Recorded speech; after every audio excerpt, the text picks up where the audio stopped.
అందరికీ నమస్తే. Welcome to Anu's kitchen. వంకాయ బఠానీ కర్రీ తయారు చేసుకునే విధానం షేర్ చేయబోతున్నాను. వంకాయ బఠానీ కర్రీ తయారు చేసుకోవడానికి ముందుగా బఠానీ అనేది ఓవర్ నైట్ అంతా కూడా ఈ విధంగా నానబెట్టేసుకొని పెట్టుకోవాలండి.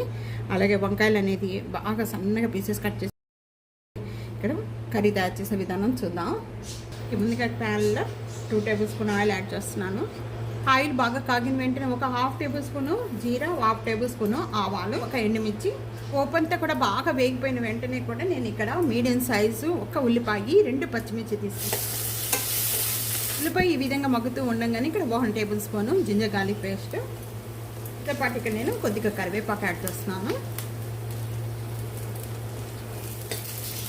అల్లం వెల్లుల్లిపాయ పేస్ట్ బాగా వేగిపోయి మంచి స్మెల్ వచ్చేటప్పుడు ఇక్కడ మనకి వంకాయ పీసెస్ కట్ చేసుకున్నాము. ఈ వంకాయ పీసెస్ నేను ఇక్కడ వాటర్లో వేసి పెట్టుకున్నానండి. ఇలా పెట్టుకోవడం వల్ల వంకాయ కంటెక్కకుండా ఉంటుంది, కలర్ చేంజ్ అవ్వకుండా ఉంటుంది. 1/2 టేబుల్ స్పూన్ సాల్ట్ యాడ్ చేస్తున్నాను. తర్వాత చూసి కూడా వేసుకోవచ్చు సరిపడదు. వీటితో పాటు ఒక 1/2 టేబుల్ స్పూన్ పసుపు కూడా యాడ్ చేసేస్తున్నాను. కూడా బాగా క్లీన్ చేసి పెట్టుకున్న బఠానీ అంతా కూడా ఈ టైంలోనే యాడ్ చేసేసుకోవాలండి. ఇవన్నీ వీటితో పాటు బాగా మగ్గిపోవాలి.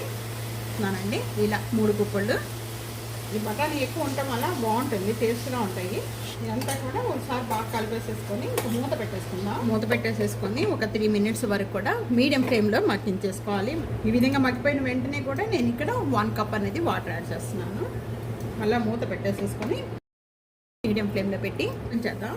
కారం యాడ్ చేసుకుందాం. ఇక్కడ నేను 1 టేబుల్ స్పూన్ కారం యాడ్ చేసేసుకొని ఇదంతా ఒకసారి బాగా కలిపేసుకొని వంకాయ బఠానీ కర్రీ రెడీ అయిపోయిన వెంటనే కూడా దించే ముందు కొద్దిగా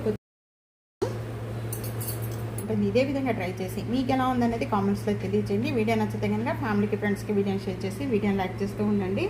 సబ్స్క్రైబ్ చేసుకోవడం అస్సలు మర్చిపోద్దు. Thank you for watching.